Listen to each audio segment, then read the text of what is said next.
Hello, everyone, and welcome to the latest episode of Gerrard, Evolution of a Revolution, the show that charts the progress of Steven Gerrard from his first day as a football manager when he took over at Ibrox to being the undefeated title-winning manager who led Rangers to 55. My name's David Edgar, and joining me to discuss it, as always, is my fellow traveller through the Gerrard era, Stevie Clifford of Four Lads Had a Dream. Hello, Stephen.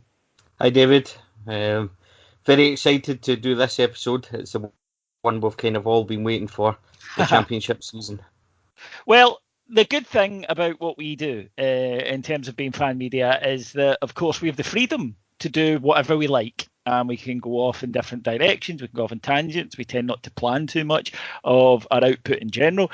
And with that, right at the start, I'll just say to the listeners, this might be one episode that covers it. It might be two, it might be three. We'll see how it goes. We're just going to talk for an hour, and whatever we got up to is where we get up to. I'm sure that you'll grant us that indulgence as we get kicked off, because we're going to take you back not to pre-season. Normally, of course, that's where we would go. That's where we've gone the last couple of weeks, where we would look at players who came in, players who came out, and then go through the season. But of course, COVID hit the world for a button in March 2020, and we're still living with the consequences now. But the immediate consequence was that after the Bayer Leverkusen match, the home match at Ibrox, which Rangers lost 3-1, no disgrace in that, Stephen. I thought they were just a very good side, to be quite honest with you.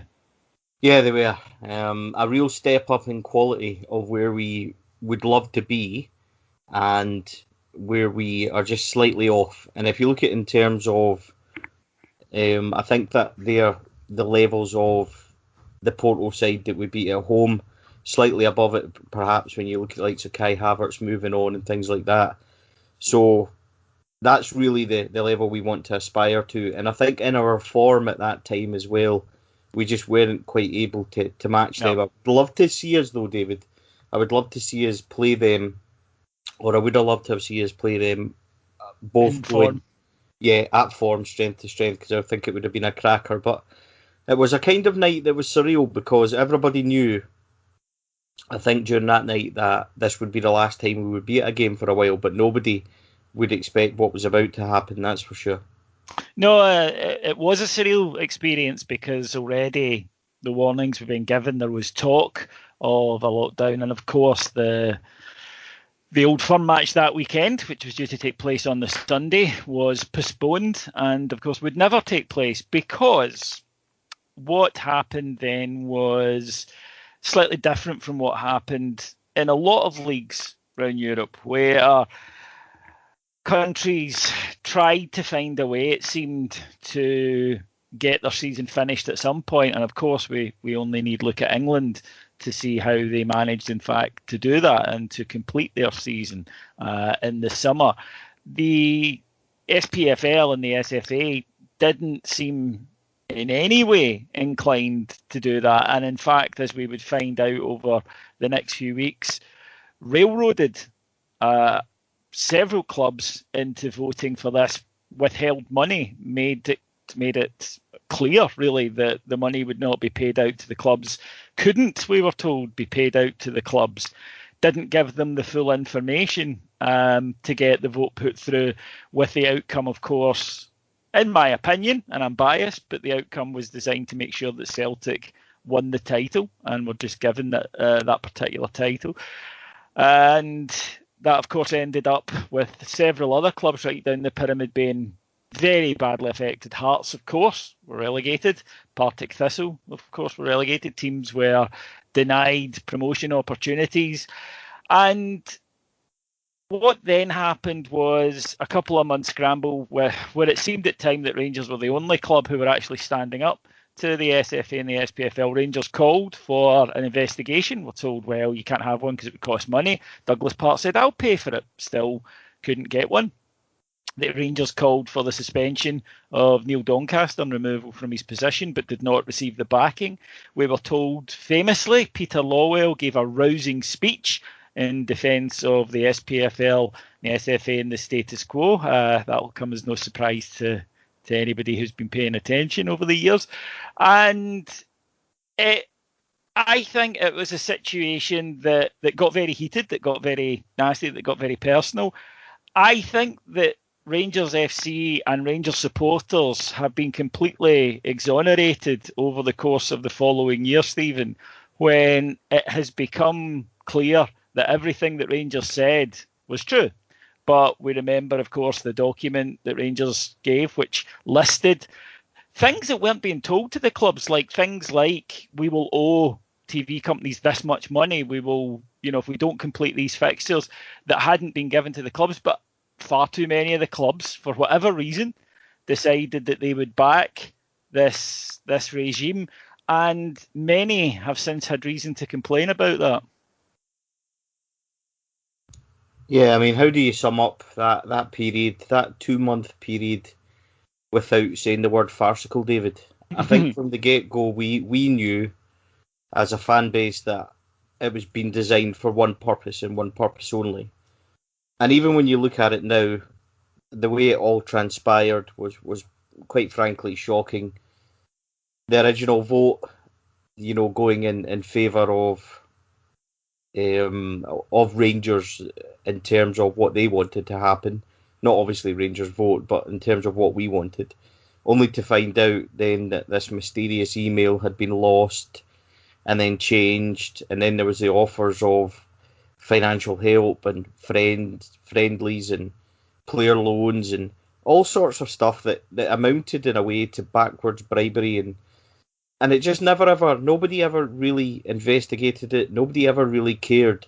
The focus shifted on big bad Rangers trying to cause issue, and then the media got this bit between their teeth with regards to Rangers document that they were going to produce. There was the phrase "the smoking gun" and things like that, when it was never ever going to be that. What Rangers had was a series of significant malpractice. Is that the right word? Or questions, governance questions. Certainly, governance questions. Yeah, that's much better. That were all merited, and of course the financial liability that you discussed earlier, I think, was £10 million. And it was almost like, unless you end this season right now, we can't get the money, and we can't do this, and we can't do that. And we've spent years, David, listening to these moon howlers go on about how, Celtic were denied runs at Champions League, and Celtic were this and Celtic were that, all because of Rangers and this resolution that they go on about and still can't go over. I wonder if anybody actually sat and questioned last year the fact that Celtic were given a free run at Champions League qualification. Rangers weren't given the opportunity. We were 13 points behind, granted. We had a game in hand and we were still to play Celtic twice. I think that's how it ended. And Celtic were given the title. Now, we know what happened to Celtic, this season or the season that would follow. Who's to say, hand on heart, that they would have come back after a 2-3 month break if they tried to finish it like in England and sealed that title? Nobody can say that they would have, that they would have definitely done that, because we've seen what happened to them. So the whole thing was a farce. Unfortunately for us, though, as you know, David, it got worse because it became very personal against Rangers, against Douglas Park, when all Rangers were wanting was proper governance of a situation. They didn't want titles handed out. They asked for the season to be finished, and that was all. I don't think anything that we did was outrageous, yeah. But the way that we were treated and almost harangued and harassed by the media, and at times ridiculed by them. And if you remember, when we did produce that document, within a couple of minutes, they were, they were rebuting it and saying how it was nonsense and almost like it was all pre-planned. So, as you pointed out, as the year went on, teams started to clock onto it. But by that point, it's too late. There was a lot of karma justice done throughout the season, which we were glad of. But going back and revisiting and thinking about that season, it was terrible because it was like a daily war in terms of trying to defend the club on social media and things like that, and trying to, just trying to stick with it and put a wee bit of belief in the club as well, that, back what they were saying and the documents and stuff like that. And I just think, looking back on it as well, David, it was all designed for one thing. And yeah, we might be paranoid or biased or whatever, but I think it's very reasonable to come to that conclusion when you look at everything that went on. I mean, that whole email vote, the offers of financial help and friendlies and everything, it's farcical. Oh, it was Where else would that happen? That's exactly it. It was Banana Republic stuff. And a couple of things I want to talk about. Firstly, people have said to me, well, do you really think Rangers were going to claw it back? No. Had the games just gone on ahead as normally? No, I don't believe Rangers were going to claw it back. 2-3 months later, after a break, recharge, as Steven said, who knows? There's a quarter of the season left. And as we're going to talk about in the following season, things can fall apart pretty quickly for a side in the following quarter of a season. But I think a couple of things about the decision and about the whole process. Firstly, I think Rangers made a couple of tactical errors. The first one was that I think they believed that because that they were right and they had evidence that they would get a fair hearing for it, and that wasn't going to happen. And I think that by mentioning this dossier and then allowing time to build up, the expectation level for what was in it, not only from support from people who didn't like us, but from supporters as well.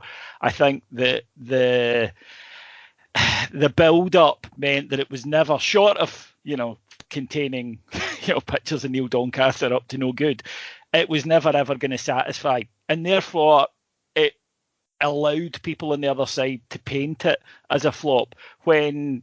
And Rangers would say, well, we never said that it was a smoking gun or anything like that, but it didn't matter. The narrative ran away, and that made it impossible then to live up to it. It became overhyped. So I think that was a tactical error.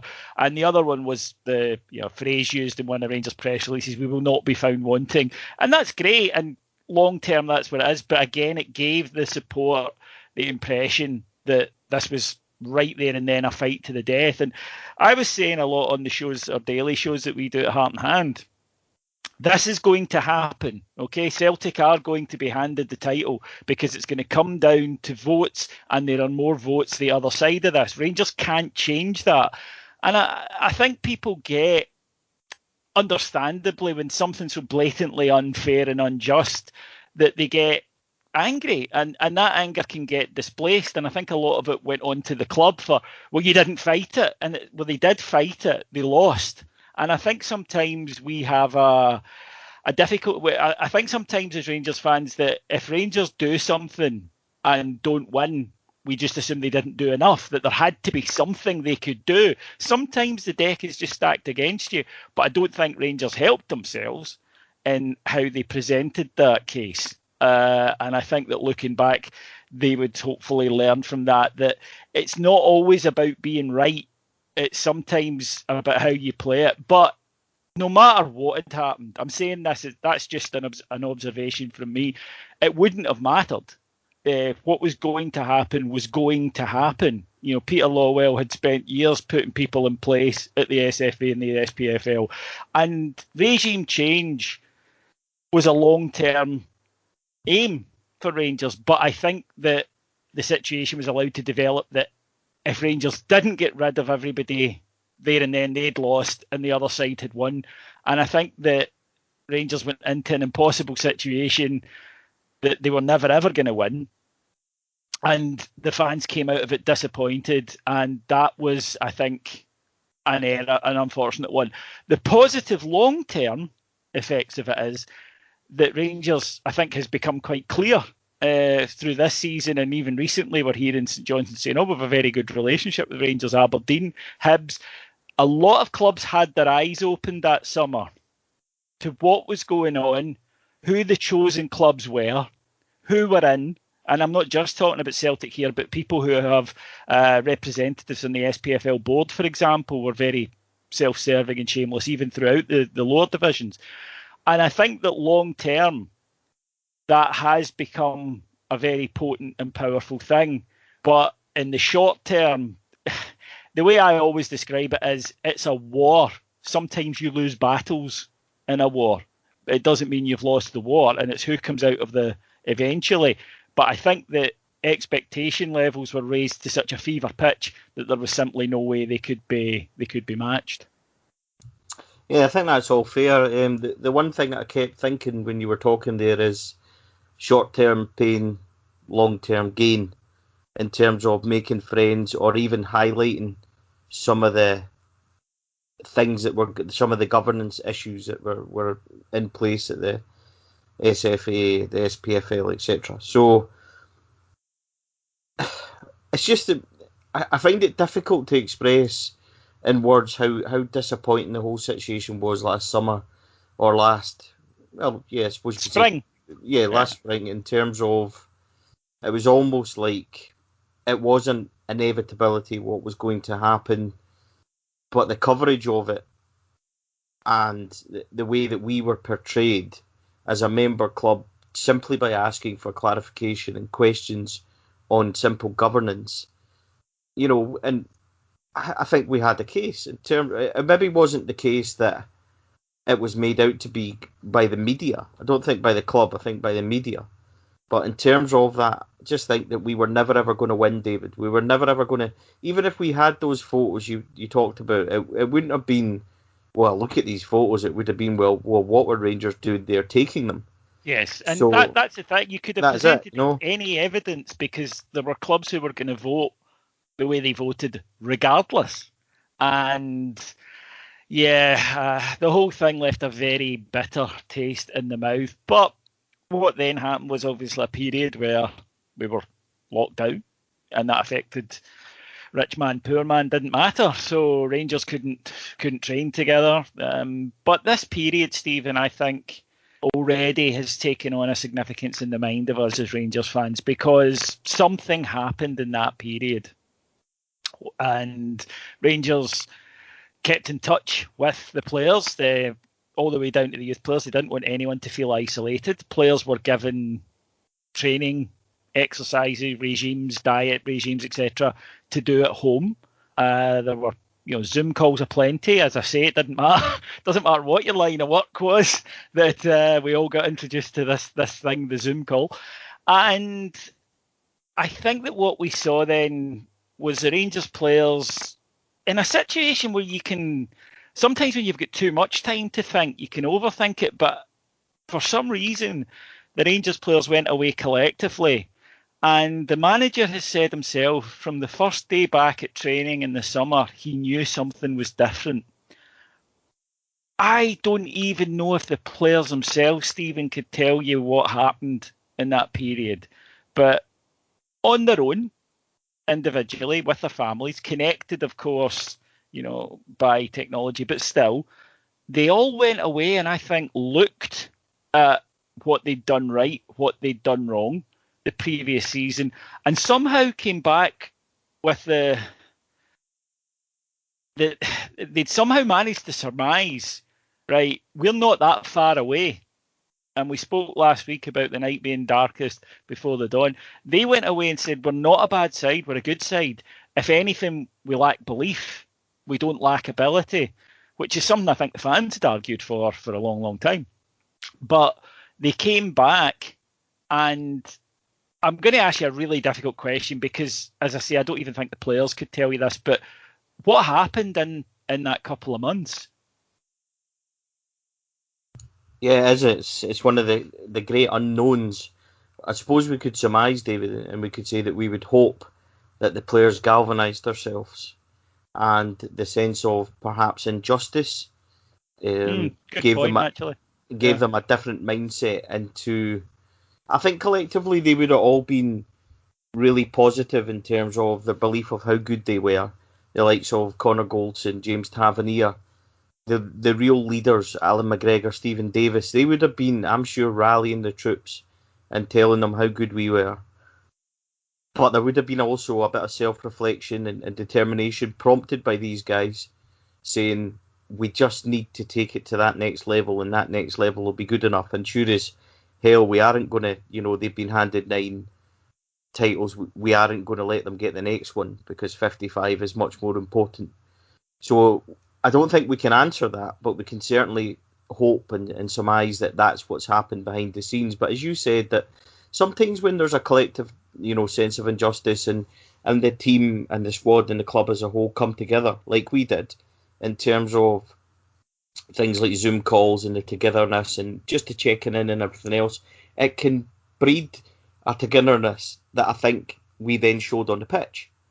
So although we didn't know, and sometimes you can't see it happening behind the scenes or even in a group, it's manifested itself, and that's what I would like to believe happened, so that when they came back on day one, there was a collective sense of now we're ready, now we're focused, and let's go. But that was the case, I think, David, throughout the club. Obviously, for both of us, I think it's pertinent to say that we were at that point heavily involved in fan media, and it started our journey on that with the club as well. So Rangers as a whole, were very much in touch with the support, very much in touch with the players, and if we were going to fail in the coming season, we were going to do it together. And I think that's actually an important point. I think that people think that the fan media relationship as a club come to us and give us our instructions and off we go, and it doesn't work like that at all. And anyone who's involved in fan media will be able to tell you that. And in terms of us being non-critical, it's not like that at all. The club don't want that. They want us to say, I think that's wrong. I think you made a mistake there. A, to stop them doing it, or B, the next time round, they go, you were right the last time, I'm going to listen to you on this. So I think that it was an important period for everyone. But when we came back, we were all just delighted that football was going to go on. Some doubt, and early on in the season with things like the Aberdeen 8, etc., Bolingoli heading off to Spain to see his bird. Various things began. But let's talk about the transfer dealings. Now, Stevie, I don't want anybody to think that I know this, because I don't, or that anyone at Rangers has ever spoken to me about it, because they haven't. I don't know. This is just an opinion. But when Kemar Roofe and Cedric Itten both arrived, I did think that Alfie was leaving. And I'm not entirely sure that both of them would have arrived had the club fully believed Alfie was going to stay. That's just a personal opinion. As I say, I've got no inside knowledge. There's no inside scoop there. It's just something I believe. What are your thoughts on that one? No, I completely agree with you, and I'll back you up 100% on the whole kind of club side of it, because as much as the club are excellent, we do not get told anything with regards to transfers. So that's a kind of area that we wouldn't know anything about, and even yourself, David, who has been at the forefront of fan media, would be able to say that. Oh yeah. So it's definitely opinion based, and I was the exact same as you. There was heavy interest from Lille, and they basically, I think they were at the point where it was kind of, second bid stage in terms of, right, your next one, we're going to meet in the middle, and that'll be him off. So yeah, I mean, I thoroughly expected Alfredo to be gone.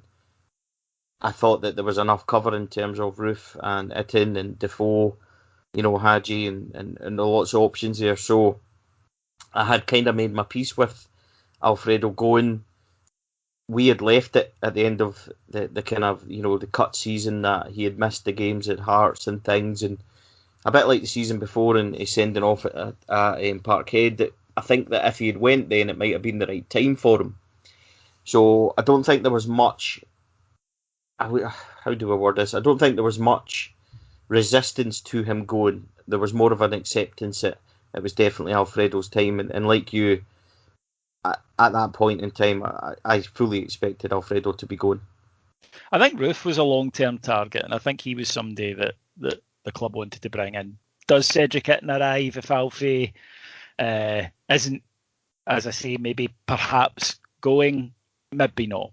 But that was what happened. We also saw John McLaughlin arrive. Calvin Bassey arrived. Yanis Hadji, as you mentioned there, completed his permanent move to Rangers. And we also got Leon Balogun in as well. And when you looked at the squad, then you thought maybe the thing that's different this time round is that we've got a depth now that we didn't have. The only area I thought we were light in was midfield. And of course, we were linked with Bongani Zungu.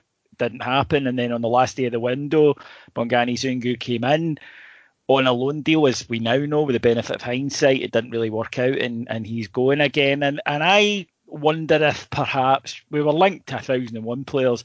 I wonder if he was always the sort of the 10 to 2 and the nightclub option. If we don't find anyone better, we'll go for you. But I just never got the impression throughout that whole elongated chase that he was somebody that was really high up the list that they were desperate for. I might be wrong. That's just a personal opinion.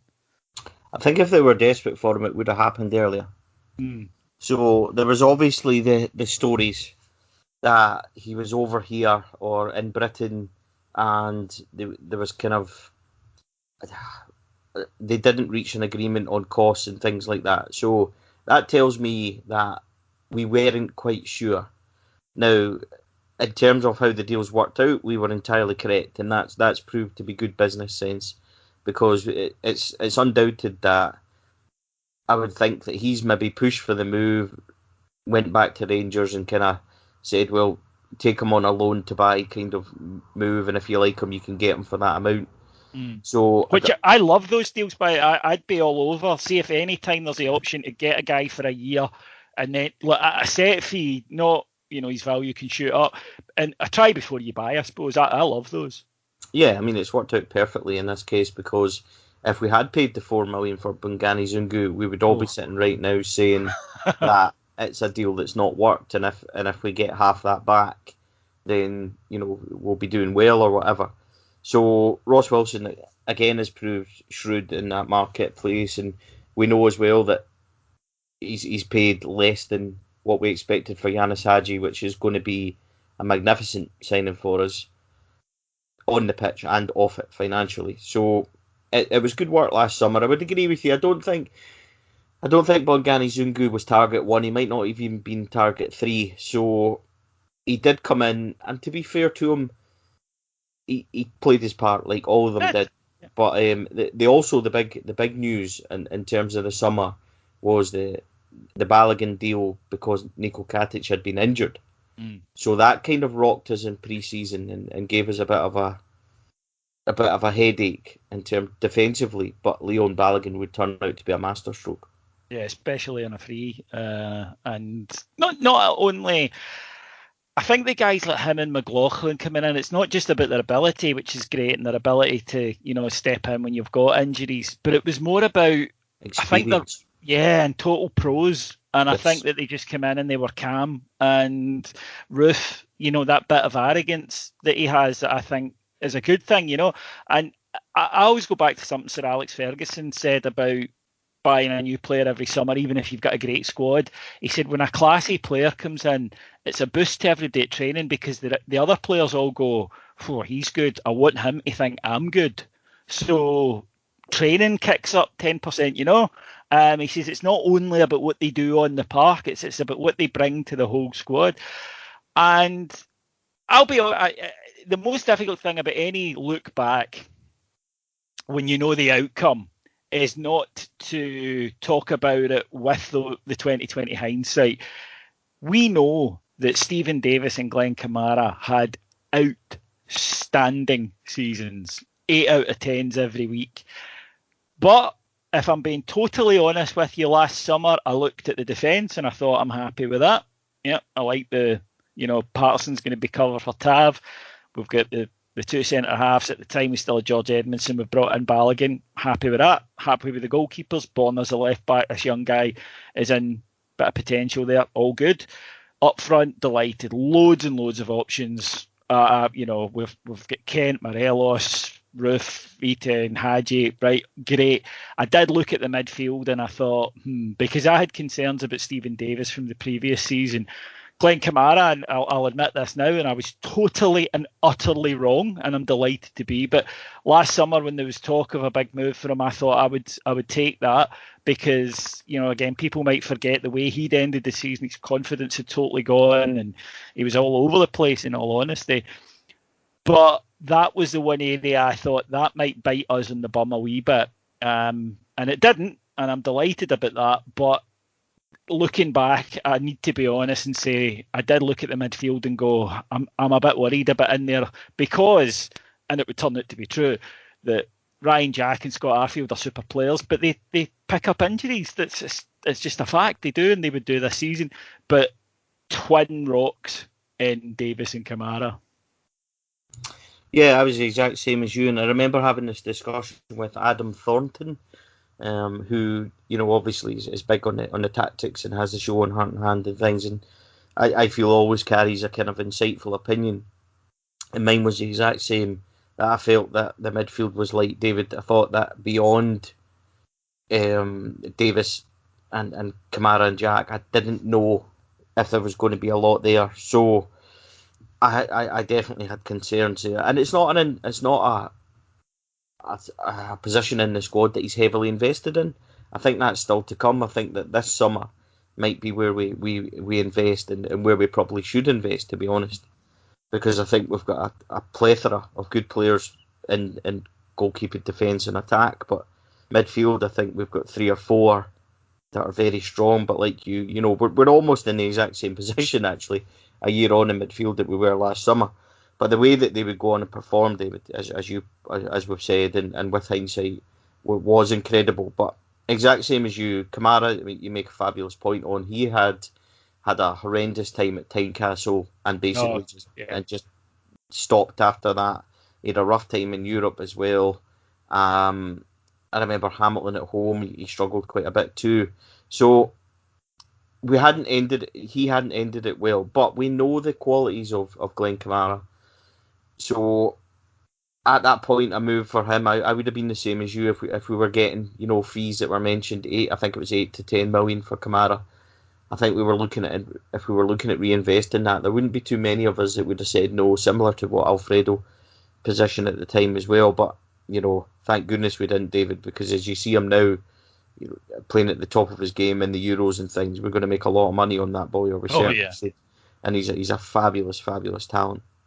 It's actually quite funny that this is the first summer since he's arrived, I'll be honest, that or this is the most confident this summer I've been that Alfredo's staying.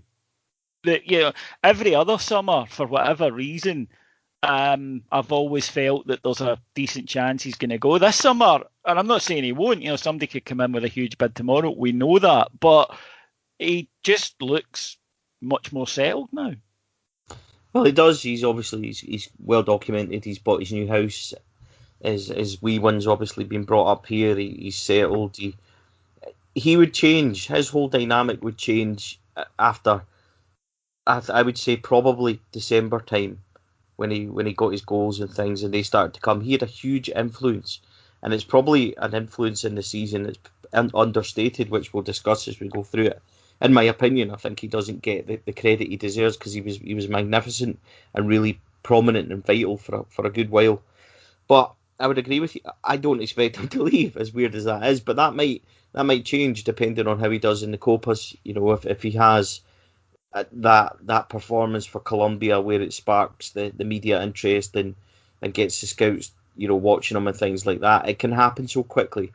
At the moment, I think that because other people have flourished and we're not so much Rangers one-man team anymore, he's not grabbing the headlines, which makes him attractive for the back pages and these targets that perhaps don't exist, but agents use them to try and drum up kind of interest in him and things. So I think at the moment he's quite settled.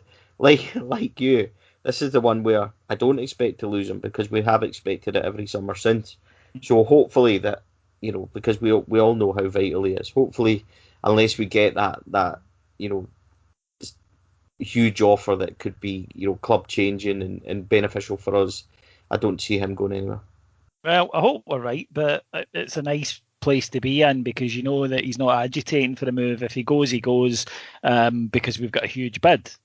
So, no, totally, absolutely. But back then to last summer, it's something that we might forget, and that is, of course, Rangers went to France for the Valuria tournament, whatever it was called, where Rangers and Celtic would go to a tournament with Lyon and Nice in France, in Lyon. Wouldn't play each other, which makes sense. I never understand the point of that kind of thing that you see the English clubs do, and I don't see the point of it, and especially with Rangers and Celtic, because there's no such thing as a friendly.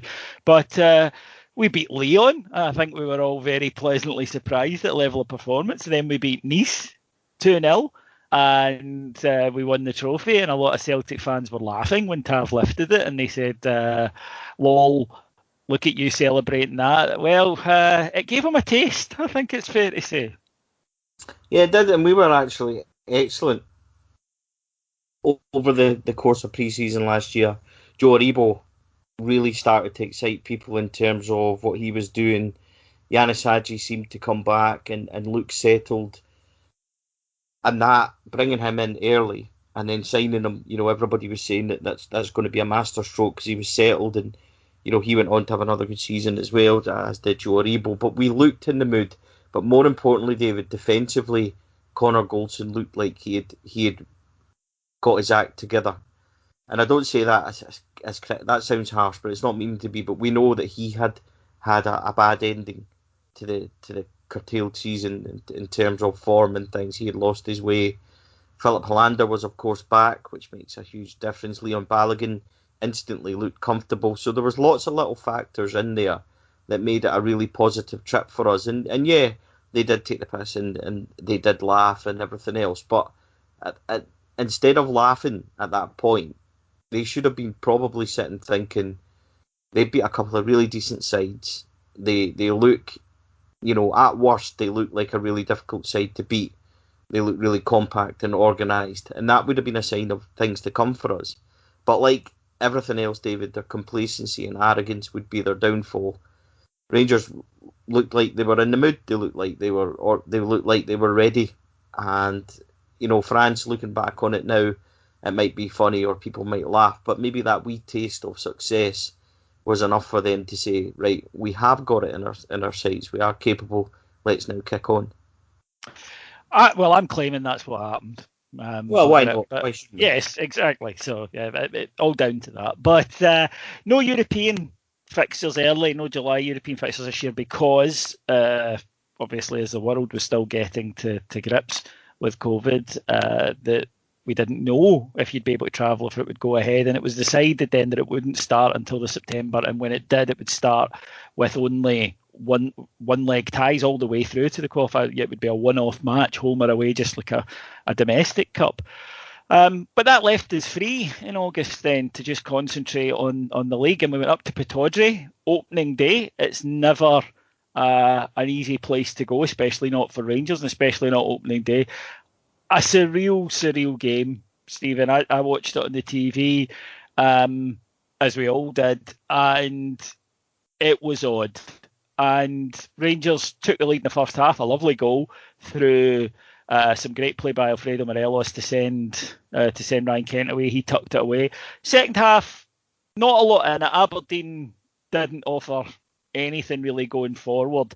And I think, and we're going to talk about this in a game in a couple of weeks on this show, not in a show in a couple of weeks, but a game that took place a few weeks later. I think the second half we all spent going, oh my God. But we saw it out, kept a clean sheet, which was to become a theme. And you're quite happy, really, aren't you? Any opening day victory away to Aberdeen, you'll always take the 3 points. I don't think at that point we were sitting saying this is a side that's going to go undefeated and romp the league. But, we were content. It was a good start.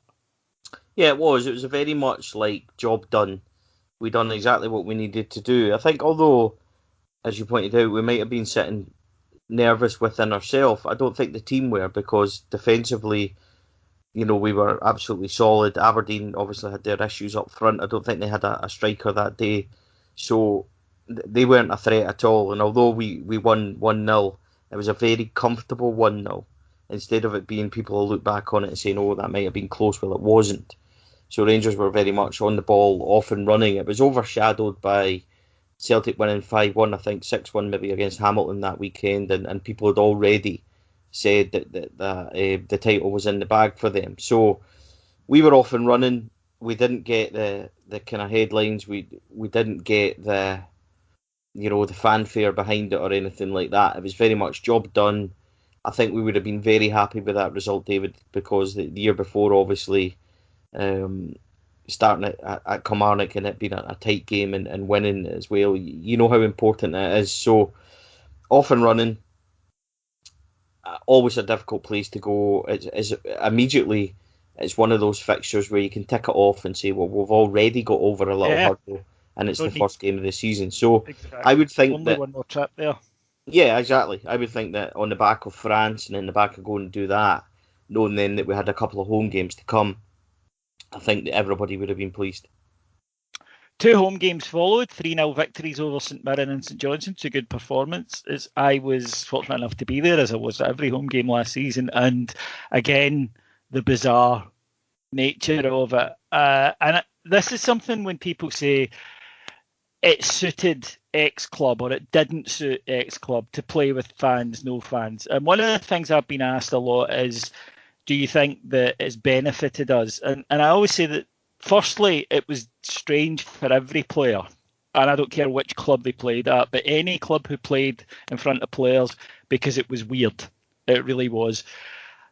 In terms of did it benefit any particular side? Or there were times, and I remember thinking this against St Johnstone in that 3-0 win. Rangers scored, Borna Barisic, but then there was about a 20-minute spell in the second half at 1-0 when under normal circumstances Ibrox would be getting fidgety, and that might benefit the away side. But because there was none of that, it just comes down to, well, who's got the better players? Rangers do, and Rangers get the second and go on and get a third and pick up the win. I remember thinking that day, well, that's maybe something. But equally, I'll go to, there were certain matches where if the crowd were in here and right on it, Galatasaray, Benfica, when they were starting their comeback against us at Ibrox, I thought if the crowd were here roaring the team on and giving them that extra 5%, maybe that would have made a difference. So I don't think there is one answer, Stephen. I don't think that there's, oh yeah, it was a plus or a minus. I think it was at some times it might have been a plus. At other times it was a massive minus. And I would certainly argue a game that probably be next week we talk about, when we beat Celtic 4-1 at Ibrox, had a crowd been in that day, it would have been 6 or 7. Yeah, I think you're definitely right. I don't think there is. I mean, David, to be honest, I think you've nailed it. I don't think there's much I can add. It's going to be beneficial at some points. It's not going to be beneficial at others. So, I don't think you can deny that the Ibrox crowd on massive nights and European nights or must-win fixtures, the way that the games actually went to Ibrox this year, as we'll kind of cover on the show as well, there were certain games, where Celtic had dropped points the day before or were dropping points that day, that Ibrox would have been a joy. It would have been electrified. So, oh yeah, immediately think that the Aberdeen game 4-0, where Celtic had dropped before and Rangers would be going 11 points clear and things, that would have been an incredible atmosphere. The 4-1 Celtic game, like you mentioned, I would have backed them like you to get more. So there hasn't been many times where you've sat and thought that the crowd maybe would have been fidgety, as you put it. But that's a weak argument. I always think that people who say that are just looking for an excuse. All it did was it levelled the playing fields, David. There was no support for anyone, which meant that the best team on the park would win, and that's all it did. That's exactly it. It removed an external factor that influenced the game. So when you hear Celtic bleating about it, to me, I was always, well, what you're saying is you need that. This year, it was 11v11. Might have been in a nicer stadium sometimes, but there was no 50,000 people. There was none of that. There was nobody influencing a referee, if you want to call it. There was none of that. It came down on the day who had the best team, and Rangers went undefeated. Read into that what you will. Stephen, we're coming to, there are pivotal moments for good and for bad, and we've got a lot of good ones coming this season. A lot of pivotal moments, I think, and we're going to have a lot of fun discussing them. But here was one that let off one of the biggest storms on social media, certainly, and phone-ins and all of that sort of thing, and on my site and on your site and on followfollow.com. And that was, of course, Rangers went to play Livingston. A tough place to go for either of the Old Firm, in all honesty. The pitch is a shambles, horrible thing. Livy are physical. They get right in your face. They love these games, unlike certain clubs that might oh, it's a big team coming, we're going to get beat. They weren't like that. They love it. Oh, we're on the TV, and which, by the way, I think that's what a smaller club should treat these games like, because it's a free hit, isn't it? If you get beat, nobody's gonna complain. And Rangers that day were poor in an attacking sense. We certainly didn't give away any chances that day, but it wasn't about that. It was about what could we create against a well-disciplined side sitting in, and the answer was very little. And Rangers hit the bar from a Borna Barisic free kick, and then Ryan Kent missed a very good opportunity in the last minute, but it was 2 points dropped. And afterwards, the reaction to it was, it's the worst reaction to a draw I can remember in terms of anger. People were livid. People were raging at that point. And a lot of it, I think, was due to, this is the same old shit we've seen. It wasn't about drawing with Livingston that day. It was about drawing with Kilmarnock 2 seasons ago, drawing with, and not scoring against Aberdeen. It was all of that came out, and everybody went, it's the same old. That's why we're going to struggle. Yeah, bang on. I actually blogged the day after it and said the headline of it, if I remember, was something along the lines of, if we don't learn our lesson and learn it quickly, we're never going to win anything. And that was in terms of, we've seen this before. It's the same old story. And there was I think there was something like 100 comments on it, and people were just saying, you could have just copied and pasted this from last time. I remember listening to your aftermatch, and I remember listening to Heart and Hand and the great deal of frustration. I think Hoggy was extremely frustrated as well surrounding that. So, the funny thing is, David, I had a bit of a kind of falling out with Alex Staff, because that Alex is the eternal optimist and things like that, and he was trying to. And sometimes you want to choke him because you're angry. I know we've all gone through it with Alex. That I love him, but sometimes there'll be a bad result or a disappointing result, and he'll go, well, it's not that bad, and he's generally right, and he puts it in context. But at the time, you want to kill him. Well, this was exactly it, and he was telling us. And there was 4 or 5 of us kind of arguing with him, but he was telling us that this wasn't as bad, and this is why, and things like that. And of course, you don't want to hear it. It turns out Alex was absolutely spot on, but nobody would hear it at the time. But you're right. I think there was a huge frustration, because we now know as well that Celtic had their whole COVID situation. They had dropped at Kilmarnock, and then they had lost their players, and we were all so desperate, David, to have something to cling on to get ahead, to get a lead, and to stick it. But as soon as we got that lead, we had given it straight back, and there was I think there was a resignation amongst the support at that point that, here we go again, and I don't know, perversely, David, if that helped us, because what would then happen, albeit we would very quickly drop again at Hibs, what would then happen is we lessened our expectations, and it happened almost by accident that before we knew it, we were 15 points clear. The manager spoke throughout the season about this, and he said, in the immediate aftermath of the game, he said, I think I need to let the handbrake off. He said this, that he was maybe a wee bit too. He came out fighting at the time when people asked him about it. I asked him about it the following week at press conference. Said, people have suggested you don't need two midfield, two holders against a side like Livingston who are going to give you the ball. And he said, well, yeah, but we've got fullbacks pushed up, and if we lose a goal. But he has said since that he thought, right, maybe I do just need to say to them that they don't need to be quite so concerned with losing a goal, because we now do have the firepower to go and score 2 or 3, which we didn't have a couple of years ago. That's just a fact. So it's understandable that he was more concerned. But also the defence was a hell of a lot better this season, in general. So all of that played its part. But that's why I think it's important that he decided that, okay, I can push. But another couple of victories would follow, another few victories actually, and some decent performances in these next matches. Beat Kilmarnock 2-0, pretty straightforward. Beat Hamilton away 2-0, should have been 5 or 6.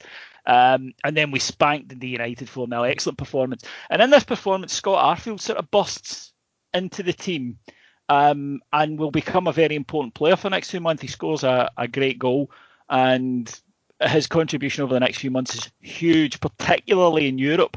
Scott Arfield, sometimes easy to overlook, but he's sensational. You mentioned it there. Away to Hibs. Rangers haven't conceded a goal so far this season. That day we'll concede 2. And again, I didn't think the reaction was quite as bad because Easter Road can be a difficult place to go. Hibs are a decent side, as we know. I thought this was a different type of draw in that there was a defensive, couple of defensive mistakes. Hibs' second goal was offside; it shouldn't have stood.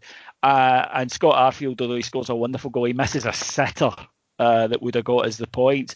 So for me, although the two, because it was drop points, the two of them sort of get lumped into the same category. I felt they were very different sorts of draws. And look, occasionally you're going to draw. Yeah, I think at the time it was a sore one. I was particularly disappointed. I remember I got a bit of a panning online because I said that Tav had a poor game, and I think he was arguably, perhaps I was being harsh at the time, but arguably didn't close down Boyle for the second goal, which he got a free cross, which the boy headed in. And everything that day just didn't come off for us, David, in terms of Ryan Kent went through, Scott Arfield went through. Scott Arfield had one saved. This is the one you're talking about, the one where he was 1-on-1, it's saved. And then he hits the rebound and the goalie somehow saves it as well. That's the one, the rebounds. Yeah, an absolutely. Goal, really. So he, it was. He said himself, we're not being harsh. He said immediately afterwards, "I've no idea how I didn't score that." Yeah, but looking back on it now, we can easily have said, well, it was one of those games because it was different in terms of Livingston. But at the time, you're so caught up on it that you don't look at the bigger picture because we're desperate. I bet you, David, if we were a year on and this happens next season, 7 or 8 games in and we draw 2-2 away to Hibs or whatever, people would be saying, well, it does happen because we're not battle scarred anymore. That burden has been lifted now. But at that time, in the desperation, and I'll hold up my hands to it, I didn't react the best because just so desperate to get ahead, stay ahead, get on a run, and I think that game, if I remember rightly, that surrendered our lead at the top because although they did collapse, that hadn't happened yet. We hadn't entered the magical Shane Duffy period, but it was on its way. It just hadn't arrived. But as you said, Scott Arfield had burst in. We'd had some magnificent results in Europe, which I hope we're going to mention because they get overlooked. David, that win in Willem II was unreal. We're just coming to that. So perfect. Let's go. What I would say is that from that Hibs defeat, of the next 45 points, 15 matches, Rangers. It wasn't a defeat. Remember, it feels like a defeat. Sorry, yeah. See the Rangers fan, and yeah. That's fundamental difference between Rangers and Scotland fans right there. We draw a tough away ground. We draw 2 each, and we're all raging. But of the next 45 points available, we will take 45. And this is the period that really wins the league. And we'll talk about that next week. That's a good natural break, I think, in the league. But Steven mentioned, and he's spot on to do so. First round, we draw Lincoln Red Imps. Well, we know that can be a tough match, Stevie. We have proof. But Rangers go there effortlessly, swish them aside, 5-0. Fair enough, but you expect that. We then get a draw now. It's a one-off game. It's away, and we're away to Willem II of Holland. And look, I don't care. A Dutch side that are in European competition is a tough ask for a Scottish club.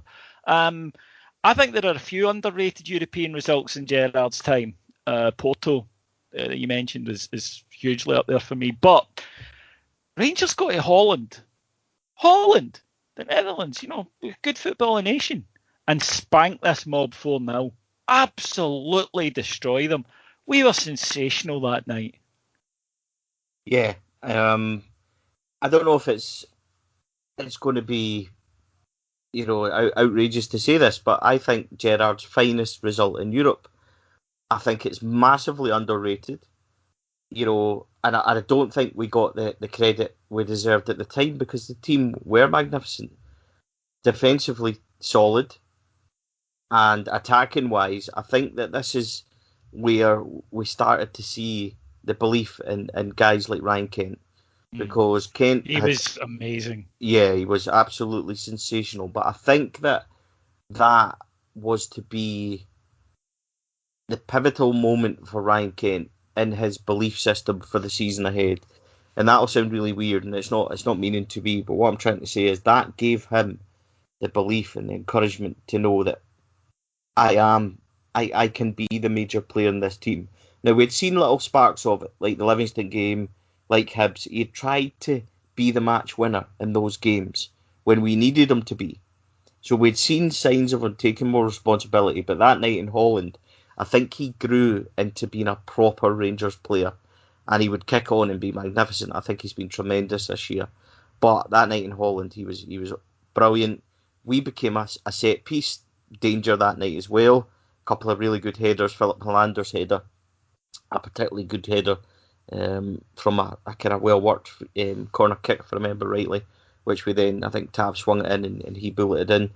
But it was just a great night, David, overall. And I know it might be controversial to say that it was Gerrard's best European result, but I would be fascinated to hear from the man himself on that, because such an underrated result. Like you say, who goes to Holland and wins 4-0 on a one-off tie? Scottish club. Well, exactly. No, unheard of. Man U or Real Madrid going to one of the non-big three in Holland, fair enough. But SPFL clubs going to Holland, and this is not just now. This is the last 40 years. Then 4-0 when the other team, you see that result, you think, oh, did they have a man sent off early or something? No, Rangers just thumped them right out the blocks. That then led to classic European tie. Rangers Galatasaray. If that doesn't get your blood pumping, then you need to see a doctor. Galatasaray had a couple of star names in the lineup, including Radamel Falcao, of course, former Atletico Madrid, Manchester United, Chelsea star, Colombia striker, idol of Alfie's as well. And this was a night where I felt privileged. I felt privileged every game, and I never took it for granted. I didn't once. In case people think that being there, I'm somehow blasé about it. I'm really not. If it had ended after 10 games, one game, it would have still been a privilege. And that night, though, was the night that I really hit home that there was nobody there, because I knew that Ibrox, there would have been an amazing display by the Union Bears. It would have been thumping noise, and because at football grounds all over the world, when there's no crowd in, they still do the full tannoy thing, Stevie, and the full music. And then it just surreal. Yeah. Because it just stops and then it's silence, and that would never ever happen. But Rangers took on Galatasaray and played with a maturity and a confidence that was a delight to see. Scored a goal from James Tavernier, Scott Arfield getting the first. Rangers score a goal from, it starts with Alan McGregor, and he passes it to Connor Goldson, and he passes it to Tav. And then this beautiful, intricate series of passes ends up with Borna swinging over a cross, and there's Tav at the back post to head it in. It's the closest I've ever seen to the Rod Wallace goal against Borussia Dortmund all those years ago. It was total football. If we'd seen it from a so-called huge side, people would have been absolutely raving about it. It was truly an unbelievable goal. Galatasaray get one back, scrappy goal late, and you're thinking, oh, here we go, because of course it has to be decided on the night. But Rangers see it out, and for the third successive season, and making 11 qualifying ties out of 11, Rangers have reached the group stage of the Europa League. Yeah, it was phenomenal. The big thing about that night that often gets overlooked, David, is I think the magnificence of our goals. Because the first one from Scott Arfield, the way it's worked, Yanis Hadji comes out and plays in between the lines, plays a wonderful kind of reverse through ball, and it all started from a right back. And this was becoming a pertinent theme of the season, that Tav was really, at that point, Tav was magnificent, driving us on, and that through ball, Scott Arfield then just steers it under the keeper. We're on our way. But as you said, the second one actually starts as a goal kick. McGregor plays it short to Tav, the ball down the line. Borna then he then comes in, gets it wide left, the big cross, and who's there but Tav, the guy that starts it off at fullback. So the level of quality of that goal was superb. We then lose one, as you said, but what then happens is something that we have developed and we begin to gradually become accustomed to, and I think this helps us because we develop a belief and a strength in the defence that we can hold on to these results, because that's what we'd started to do. So that night just underlined that. We saw that through, and just I think you could see by the kind of celebrations, I think that was the first time we saw Sweet Caroline in the dressing room. So that was, I think Glenn Kamara put that on his Instagram. So that was the first time we saw the players properly having a good celebration. And from that moment, you know, the confidence that's given the team again to kick on. It's like the first wee hurdle or the first milestone of the season is done, because we needed to qualify. So to do that, and in the style and one-off games, David, where it's so it's difficult over two, as we've seen with Warsaw the year before, but to do it in one-off games where your stakes are so high, to get to that level of performance and do it, you know, 11 qualifiers the way that the management have is simply incredible. We've spoken a lot about the team's performances in Europe, and it had been a high spot the previous couple of years, and even the sort of February, March of the previous season, when domestically, I don't think we could lay claim to having any sort of form whatsoever. We're going out there and we beat Braga home and away. You know, we're putting in these good performances. We got out the group stage, of course. Now, Ryan Kent famously, or infamously, I suppose, said that, there's less pressure in Europe. It can't just be that. There has to be something, because, look, I'll be honest, I think in my lifetime this is the most consistent Rangers in Europe side that I've seen, because there's been individual great seasons and there's been great matches and memorable wins and whatnot, but the way that they play, which is front foot, confident, their ability to use the ball is better. I think anybody who's watched a Scottish side, be it their club side or an international side, away from home against European opposition, has so often saw us treat the ball like an unwanted stepchild. Rangers don't do that. They're not panicky under possession. They trust each other on the ball. And lastly, tactically, I think that this is where Gerrard and Bale really show their stripes in these matches, because so often they get the team selection right, they get the tactics right. Why do you think that is? Is it maybe the experience that they had? You know, Michael Beale has coached across the world, and of course Steven Gerrard, his experience, huge international and European experience. Was it that? And really it was a case of they already knew how to do that, but learning the peculiarities of the Scottish game actually was the thing they needed to do. Yeah, I think that the thing is as well, I think that largely in most of the ties that we've had, David, maybe not all of the qualifiers, but most of the group stage ties, and certainly after the last 16 and that teams have expected to beat us. Rangers haven't always been the favourites. You know, us as a support would say that we've got the chances, but what that's meant is that they have played the game to win them, which has given us space to go and play. It's given us time on the ball. It means we're not playing two banks of 4 or 5 as it was at points at home in Scotland. So it gave us that freedom, and I think what Ryan Kent said was true.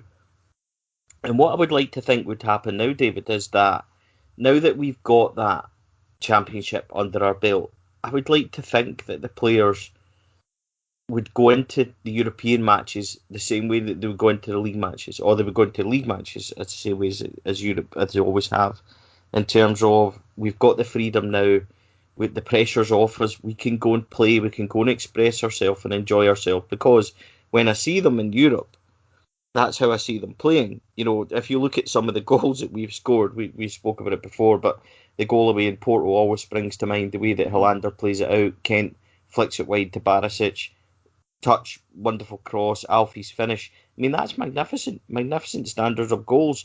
And it just looks to me like we enjoy ourselves in Europe as much as I've watched us in the league enjoy ourselves this year at times. Like you've said, the Dundee United 4-0, for example, that we spoke about. That kind of performance and that kind of level of enjoyment is what I think they get in Europe. I would agree with that. And I think that, as you say now, maybe as Rangers fans, because I think that a lot of my generation and your generation, we got scarred by Europe in the 90s. Oh. And I think quite often exactly, you know, when we did have money, you know, when we did have money and we should have been doing better, I think that we got so used to it that we just didn't really have that belief that we could do more, or we were kind of waiting on something bad to happen to us in Europe, and then when it did, we went, knew it. Whereas I think that Gerrard has totally changed that for a generation of Rangers fans, that now I think we go into European ties thinking, okay, they might, like, you know, Leverkusen was one, and, you know, this season obviously Slavia edged us out. It was tough 2 ties, but I think we go into any game now and we think we have a chance. And I don't always think we did that. You know, I think that now we reckon, okay, they're a really good side. They probably should beat us if you look at resources and players and whatnot. But I do think we go into these games thinking, but I tell you what, they won't be wanting to play us. Yeah, absolutely. I agree with you. I think that even when Leverkusen came around this season, and we had to go away to them, I always felt that we would create an opportunity. We would always get opportunities out there. We would play to win. And what I'm trying to say by that is, I don't think there's been a European tie under Gerrard where we've thought, oh, this is going to be rough, or we're going to get a doing or anything like that. I just don't think that happens. I think that we're in a place now where we fancy ourselves against most teams. You know, we're hopefully now, David, about to take the step up into the actual elite. And there's people saying that, you know, we could be facing PSG with Mbappe and you know, Neymar and all these players, and I cannot wait. Mm-hmm. And it's the first time, because previously I would have been scared, I would have been worried. And I'm not sitting here saying we're going to beat them. I'm not that, you know, fanciful. You know, I will text you later and say we can take them 2-0. But on this pod, I'll say, you know, to everyone that I would be so excited and I look forward to it, because I wouldn't fear it. And that's not saying I'm disrespectful or I'm thinking we're winning. I just wouldn't fear it. I would enjoy it. I would embrace it, bring it on, because I would fancy us to at least do ourselves proud. Does that make sense? Put it this way. If we played PSG, I wouldn't expect us to win. I would certainly be going to Ibrox thinking you never know, but I would guarantee we wouldn't lose 12-1 on aggregate. Yeah, see what you said there. That's exactly it. We would be going to Ibrox and saying we're in it. We're at least we bit of luck, guy. We'll need a bit of luck. We'll need a few of their players to have an off night, and that is different. And you know, that is something that he has brought to us. Right then, folks, you'll remember, of course, where we left off just after that Hibs that Hibs result. So next week we will be starting on the run that won the title, really, and we'll be going to Parkhead. We'll be welcoming them to Ibrox, and then we'll be seeing them off to Dubai. There will be some cup disappointment in there as well, but there's some mega European results, and it seems to me a worldie every single week to look forward to, including one where one of our players in a swimming pool dribbled past 5 men and scored from his own half. So, Stevie, I can't wait for next week. Thank you as always for joining me. No, it's been brilliant. And as I said, just like every other episode, David, we're now working up to the real evolution of his revolution. Everything is built to this moment, and I can't wait to go through it all and discuss it, because, you know, that this team for what they are about to do and what we're about to cover, deserve every bit of praise. There's been some magnificent goals, some individual masterclasses, leadership from the management, and just throughout everything, we've got so much to discuss and enjoy. I cannot wait. I'm exactly the same, folks, and I will join you next week alongside Stevie as we continue to chart Steven Gerrard's evolution to revolution. Thank you for listening. Bye.